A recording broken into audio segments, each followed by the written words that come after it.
Namaste. Welcome to Problems on Helical Gears.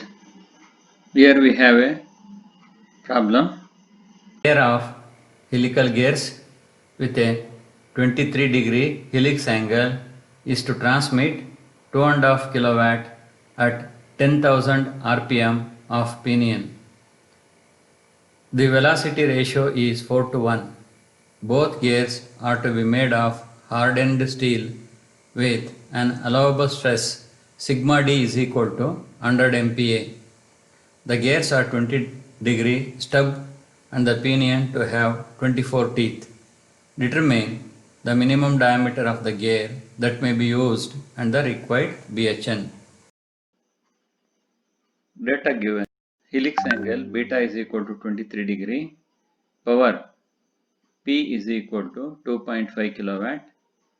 Speed of pinion N1 is equal to 10,000 rpm.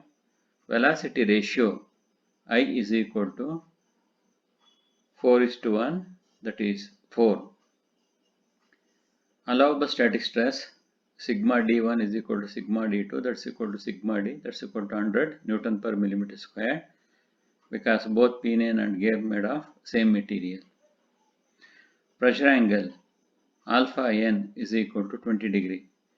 So actually in the question they have not mentioned it is the pressure angle in the normal plane, but we need to consider it as the pressure angle in the normal plane, that is normal pressure angle, it is 20 degree. Number of teeth on pinion Z1 is equal to 24. So we need to find out diameter of the gear pair and the BHN, Brinell hardness number. Essential data. Nature of lubrication is required in order to have CW, the wear and the lubrication factor.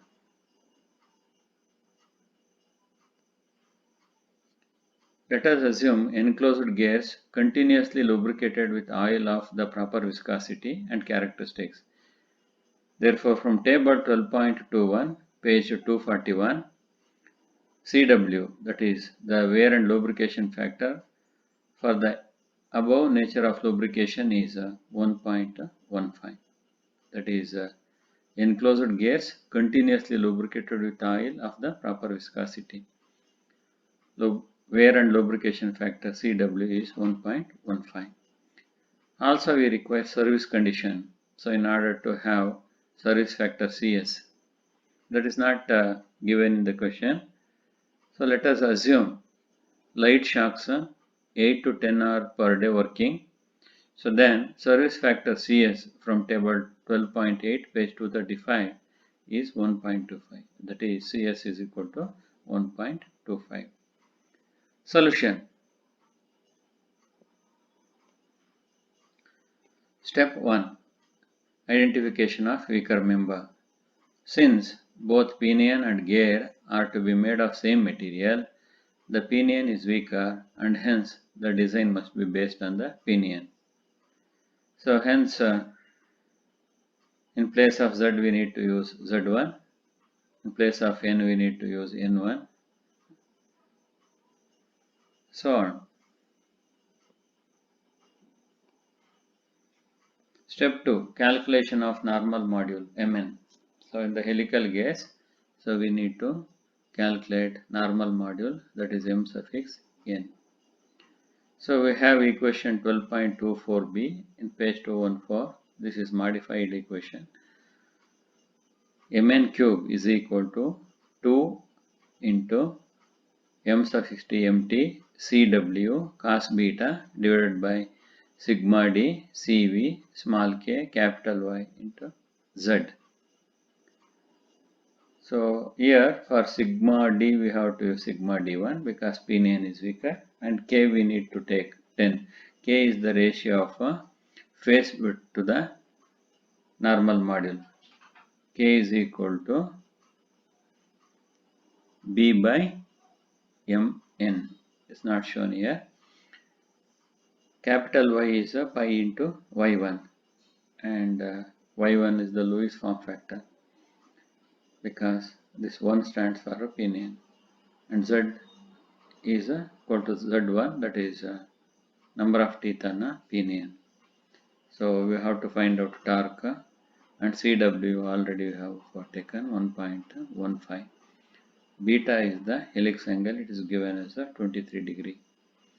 So let us find out torque MT.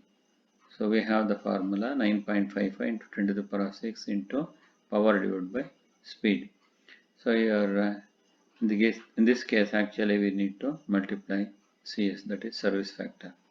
Don't forget to multiply service factor. So while calculating MT.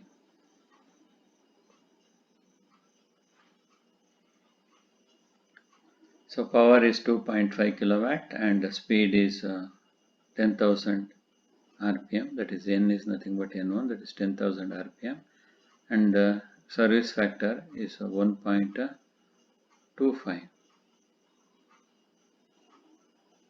Already we have taken that.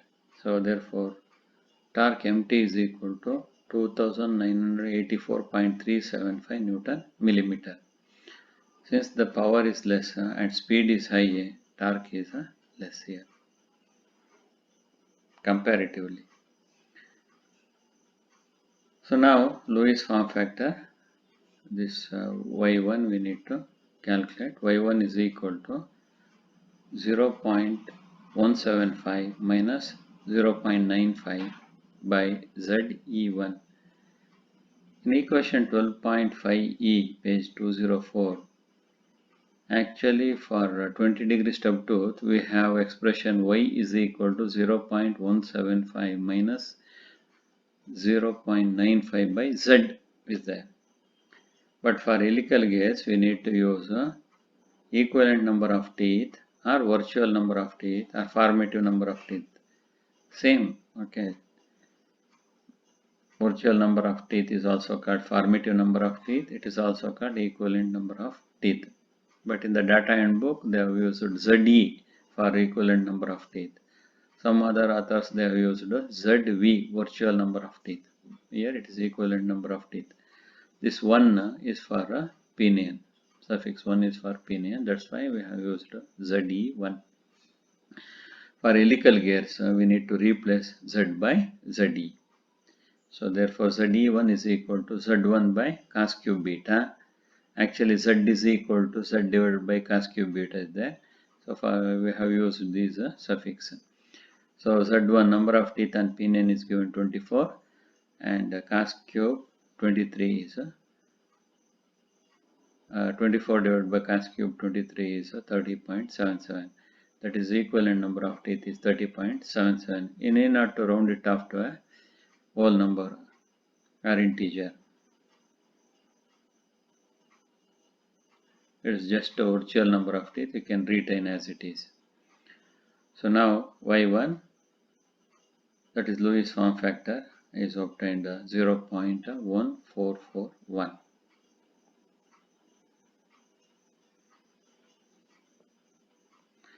So substituting all the known values into equation 12.24b, so we get mn cube is equal to 2.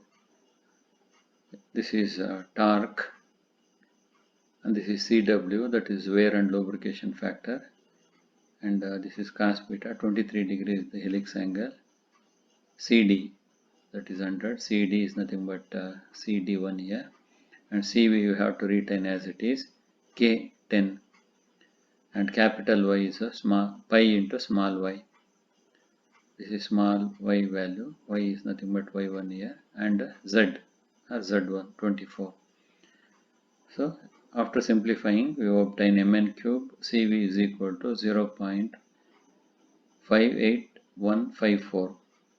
As we know that for safe design, mn cube CV must be greater than or equal to 0.58154.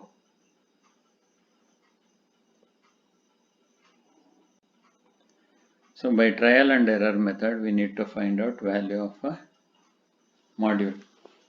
First we need to assume certain value. So here this RHS value is very small, so that's why I will begin with the module 1 only. So in table 12.2, on the first choice we have 1 mm, that is preferred choice. Choice 1 we have 1 mm, the starting one. So we have taken 1 mm. So now you know that we need to find out velocity. Velocity v is equal to pi dn by 60,000, but here in this case it is a velocity of the pin we need to find out. Pi d1 n1 by 60,000. So but d1 is equal to z1 mn by cos beta, equation 12.19e, page number 211. So for z1 substitute 24 and mn we have written as it is and cos 23. So gives us d1 is equal to 26.073 mn. And substituting that value of d1 here in this equation and n1 as 10,000. So we get velocity v is equal to 13.652 mn. So after assuming mn is equal to 1 mm, we get velocity is equal to 13.652 meter per second. Here we have substituted for this mn value 1. So velocity is greater than 10 meter per second and less than 20 meter per second. So hence velocity factor Cv is equal to 15.25 divided by 15.25 plus V. This is a suitable equation. So from page 214 we can have this 12.25 C.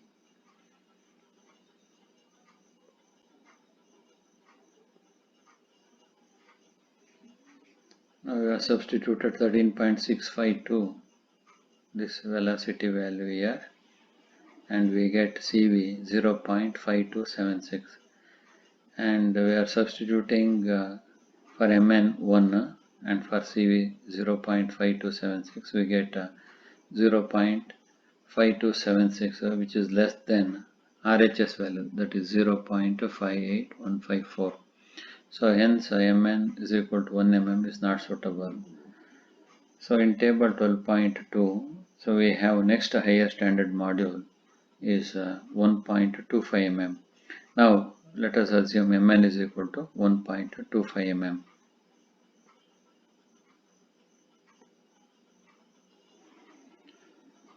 Then V is equal to 13.652 into 1.25 gives us 17.065 meter per second. Here also V is greater than 10 meter per second, it is less than 20 meter per second. So hence expression for velocity factor is same as the previous one, that is 15.25 by 15.25 plus V. So for V we have substituted this value here and we obtain Cv is equal to 0.47192 and again substituting Mn is equal to 1.25 mm and Cv is equal to 0.47192 here. Mn cube Cv gives us a 0.92172. Since 0.92172 is greater than 0.58154, hence Mn is equal to 1.2 mm is suitable.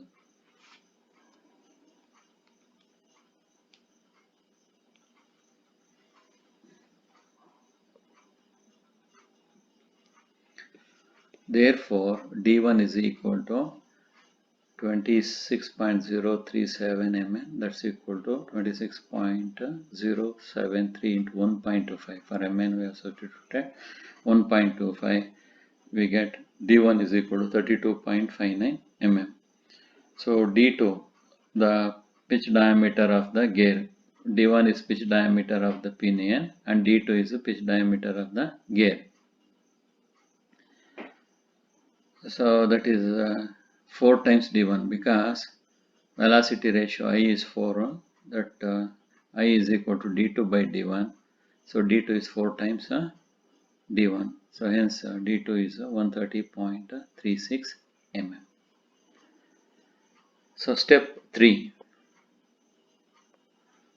check for the stress. So I'd like to tell one thing.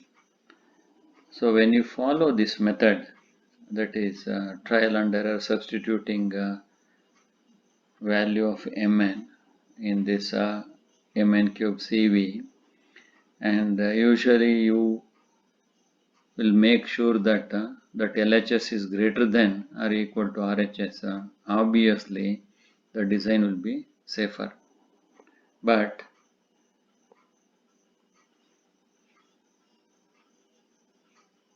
for the sake of satisfaction, so we need to check for the stress here. Induced stress, sigma induced is equal to Ft into Cw, C suffix W, divided by B capital Y into Mn. This expression is obtained from equation 12.24a, page 214. Just in place of sigma d Cv, we have used to sigma induced here. But Ft, that is tangential force, this Ft, tangential tooth load or tangential force, is 2 times mt divided by d. So here in this case, d is nothing but d1, so I have used to d1 here. So actually this Ft is equal to 2mt by d is given in equation 12.8a, page 206. You know that torque is equal to force into perpendicular distance. Force in this gear cases, whether it is spur gear or helical gear, is the tangential force, because radial force is small, we neglected, we give priority to the tangential force. So force into perpendicular distance in this case is radius. So radius is nothing but d by 2. So torque mt is equal to force into perpendicular distance. So perpendicular distance is radius, that is d by 2. So therefore this Ft or force is 2mt divided by d. So after substituting mt value and d1 value, so we get Ft, the tangential tooth load, as 183.15 Newton.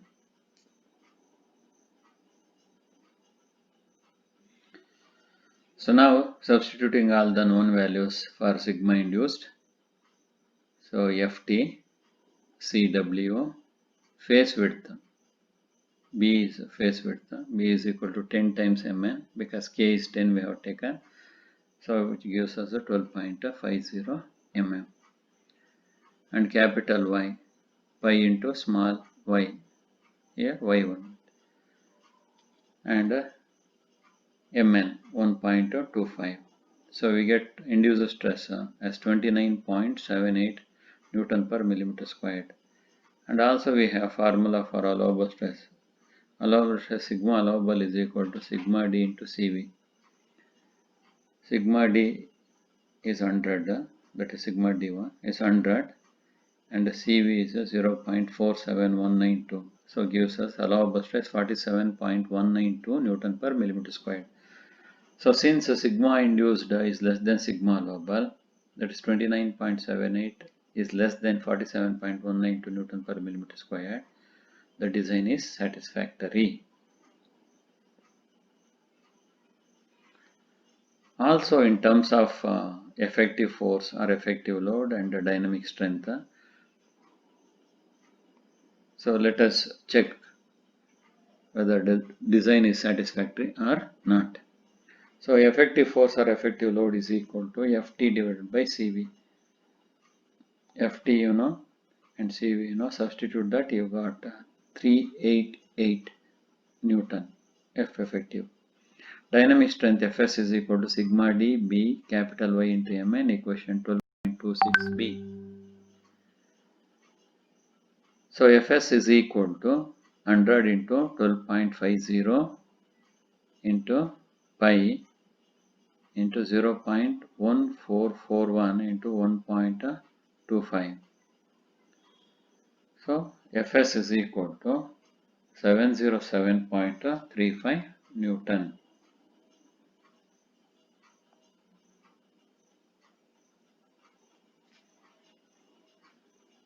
Factor of safety, FOS is equal to dynamic strength by effective force, Fs by F effective 707.35 by 388, which gives us a 1.82. So design is satisfactory.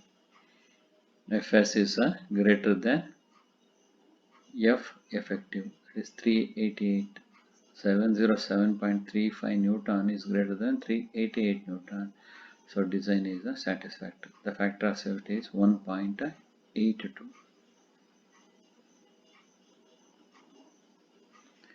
Step 4. Calculate all other dimensions like addendum, dedendum, outer diameter, tooth thickness, etc. using proportions from table 12.4a, page 230 for 20 degree stub tooth.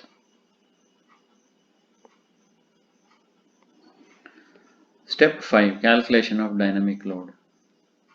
So actually in this case they asked us to find out BHN, that is surface hardness. So hence it is necessary to find a dynamic load as well.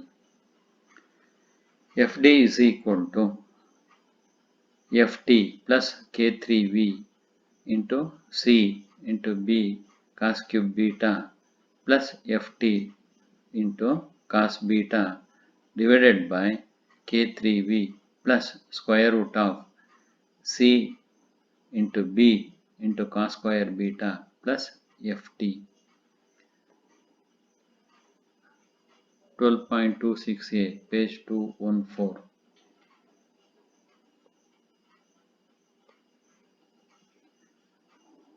From equation 12.5, page 209 for pitch line velocity, from figure 12.5, page 209 for pitch line velocity V is equal to 17.065 meter per second, is almost equal to 17 meter per second. We have error E is equal to 0.025 mm. Because in this equation we know Ft value, K3 is 20.67, velocity is 17.065 meter per second. The only unknown is C. In order to find out C, capital C, that is a dynamic factor, so actually we require error. Okay, B is phase width, that is also known to us. So for that reason, for pitch line velocity V is equal to approximately say 17 meter per second, we have error E is equal to 0.025 mm from figure 12.5, page 209. So but in table 12.12, page 236, for steel and steel materials, because in this case both pinion and gear are made of same material, steel. So for 20 degree stub, for error E is equal to 0.02 mm, we have the value of the dynamic factor C is equal to 237.3 Newton per mm, because we don't have in the table error E is equal to 0.025 mm. So for 0.02 mm error we have C value, 0.03 mm we have C value. So let us find out C value for error 0.025 mm. Therefore C for error E is equal to 0.025 mm. We have C is equal to 237.3 into 0.025 divided by 0.02. The linear interpolation we have done here. So we obtained 296.625 Newton per mm. If the same way, if we calculate for 0.03 mm, we get 296.66 Newton per mm. Almost same.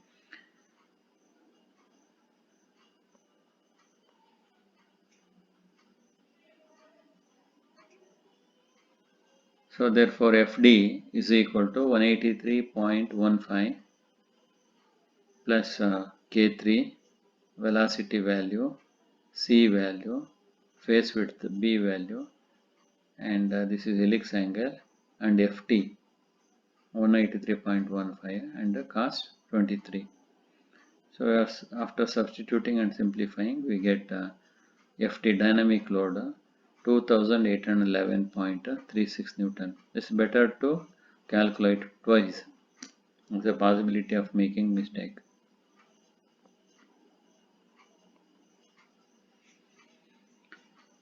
Step 6, calculation of wear load.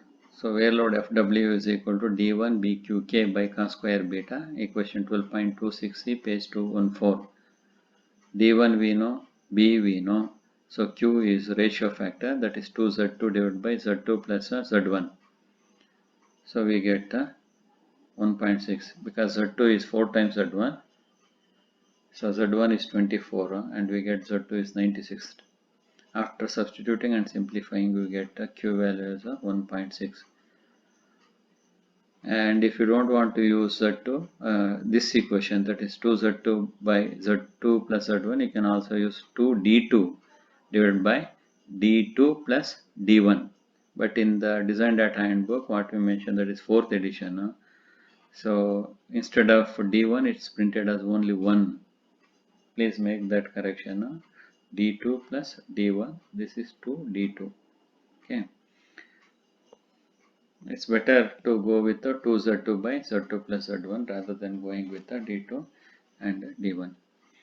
So now after substituting the known values, D1 is 32.59, B is 12.50, Q is 1.6 and beta is 23 degree. We get FW in terms of K, 769.54 times K. But for safe design, FW must be greater than or equal to FD. Or FW is equal to FD. So solving this, we get K is equal to 3.65. In table 12.16, page 239, for steel and steel for 20 degree, we have the nearest higher value of K is 4.040 and the corresponding BHN are 500 and 500 for pinion and gear. So BHN is 500 for both pinion and gear. Thank you.